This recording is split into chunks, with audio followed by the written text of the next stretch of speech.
오늘 우리에게 주시는 하나님 말씀은 사도행전 21장 27절에서 36절입니다.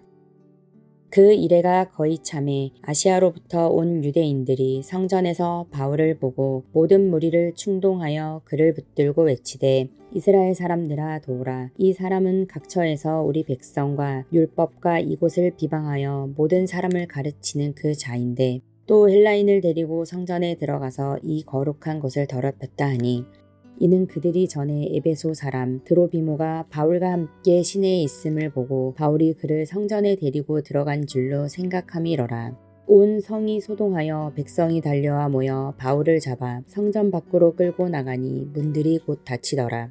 그들이 그를 죽이려 할 때에 온 예루살렘이 요란하다는 소문이 군대의 천부장에게 들리매 그가 급히 군인들과 백부장들을 거느리고 달려 내려가니 그들이 천부장과 군인들을 보고 바울치기를 그치는지라.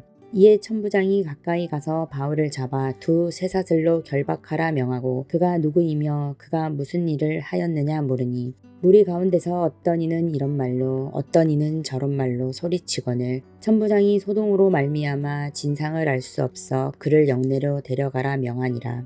바울이 층대에 이를 때에 무리의 폭행으로 말미암아 군사들에게 들려가니 이는 백성의 무리가 그를 없이 하자고 외치며 따라가미러라.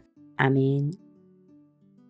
사랑하는 서문가족 여러분, 오늘 아침도 말씀과 기도로 시작하는 여러분 모두에게 삼위 하나님의 은혜와 진리와 평강이 함께 하시길 기도합니다.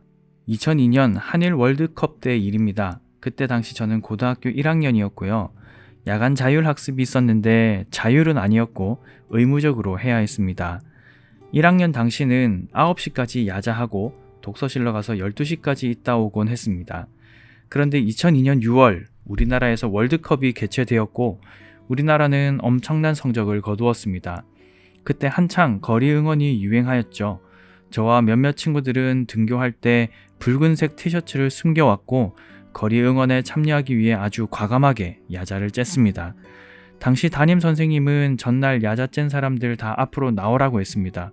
저도 나갔었고 칠판을 잡으라고 하시곤 밀대걸레로 사정없이 엉덩이를 치기 시작했습니다. 진짜 많이 아팠거든요. 그 다음 경기가 이탈리아전이었는데요. 회개하고 야자에 잘 참석했을까요? 아닙니다.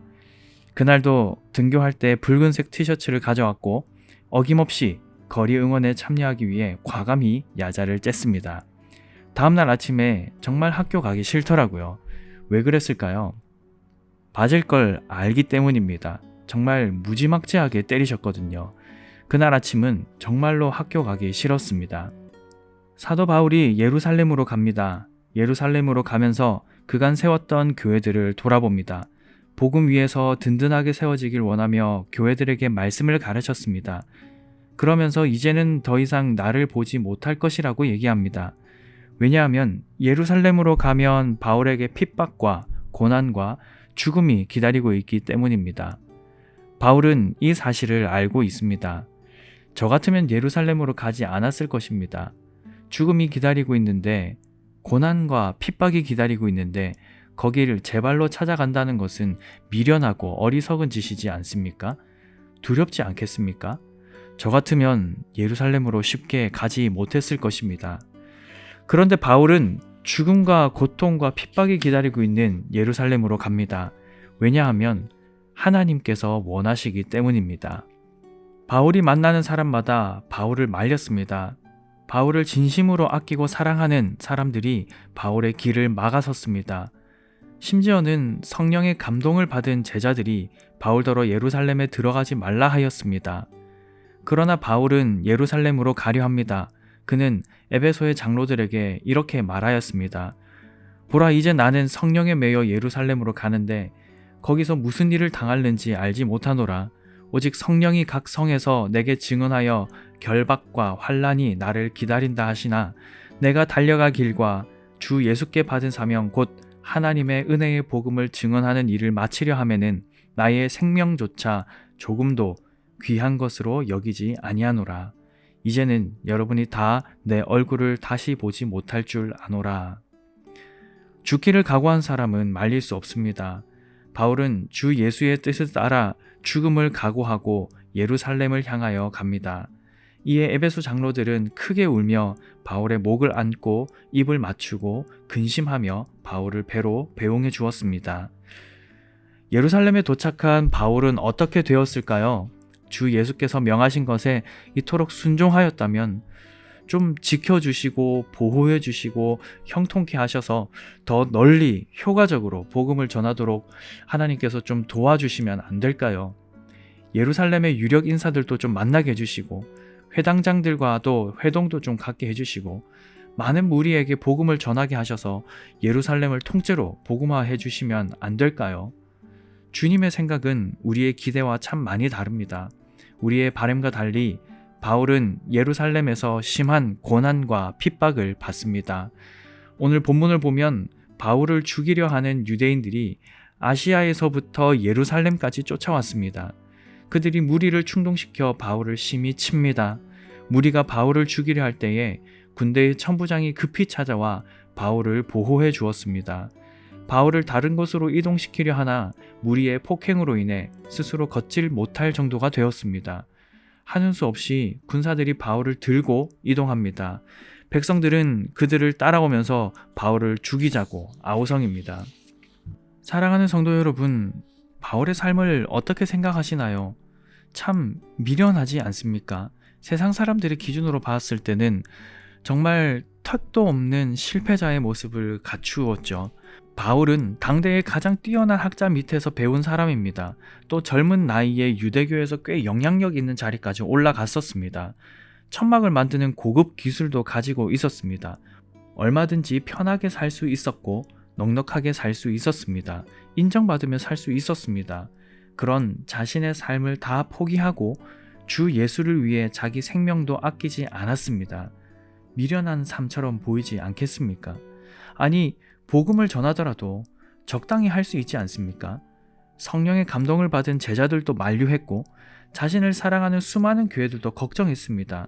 선지자 아가보도 바울이 당할 핍박을 예언하였습니다. 눈물을 흘리며 바울에게 예루살렘으로 가지 말라 당부했습니다. 그 정도면 예루살렘에 가지 않을 명분이 충분하지 않습니까? 그런데도 바울은 왜 고집스럽게 나는 주 예수의 이름을 위하여 결박당할 뿐 아니라 예루살렘에서 죽을 것도 각오하였노라 라며 예루살렘을 향해 나아갔을까요? 그게 하나님의 뜻이기 때문입니다. 바울의 삶을 대할 때마다 참 숙연해집니다. 예수님을 믿는다는 것은 이런 삶인데 저는 과연 바울과 같이 살아갈 수 있을지 영적으로 참 초라한 저의 모습이 보입니다. 예수를 위해서 모든 것을 포기할 수 있는 삶, 예수를 위해 목숨까지 내어놓을 수 있는 삶, 쉽지 않겠지요. 당연히 어려울 것입니다. 성경에 다 기록되어 있진 않지만 바울 역시 두렵지 않았을까요? 매를 맞을 때 얼마나 아팠겠습니까? 또 자신의 삶이 얼마나 비참해 보였을까요? 그러나 바울은 그 모든 상황을 예수 안에서 기꺼이, 기쁘게, 담담하게 받아들였습니다. 주님께서 원하시기 때문입니다. 주님께서 명하셨기 때문이지요. 우리는 은근히 바랍니다. 주를 위해 모든 것을 바치고 주님을 중심에 두고 주님의 뜻에 순종했는데 예상치 못한 호의를 받거나 호사를 누리기를 은근히 바랍니다. 그 모든 것을 하나님의 은혜라고 말하고 싶어 합니다. 주의 영광을 쫓았더니 주께서 날 이렇게 영광스럽게 하셨다는 공식이 나에게 성립되기를 원합니다. 다른 사람에게는 몰라도 나에겐 그렇게 되기를 원합니다. 실제로 그런 경우들도 있으니 말입니다. 그러나 성경이 우리에게 늘 말씀하는 원리는 그것이 아닙니다.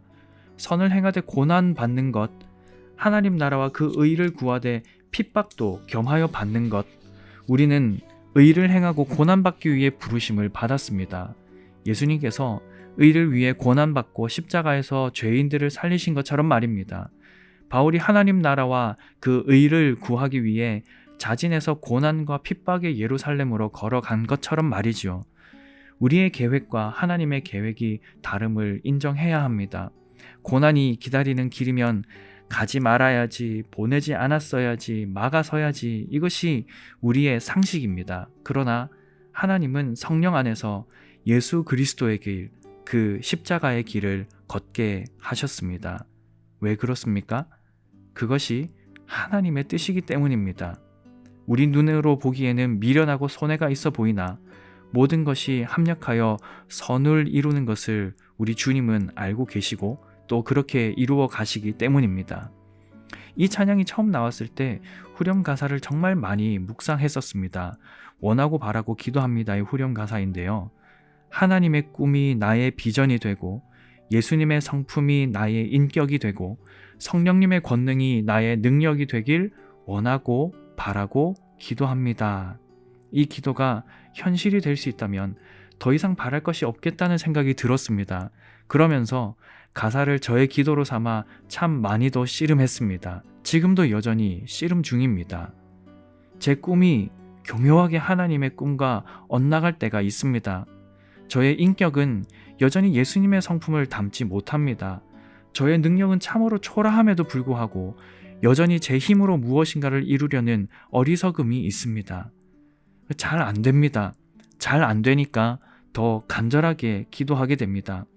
하나님의 꿈이 나의 비전이 되길, 예수님의 성품이 나의 인격이 되길, 성령님의 권능이 나의 능력이 되길, 바울이 그러했던 것처럼 저도 예수님께서 걸어가신 십자가의 길을 걸어갈 수 있기를 원하고 바라고 기도합니다. 라는 이 기도 말입니다. 우리 모두의 기도가 될 수 있기를 주님의 이름으로 간절히 축복합니다. 오늘 아침에 함께 기도하실 기도 제목입니다.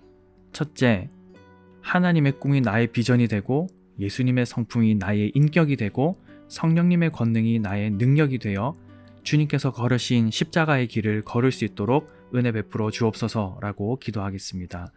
두 번째, 돌아오는 주일은 이웃 사랑 주일로 지킵니다. 세상을 섬기고 변혁하는 교회로서 우리가 나아가야 할 바를 찾고 구하는 은혜가 있게 하소서라고 기도하겠습니다.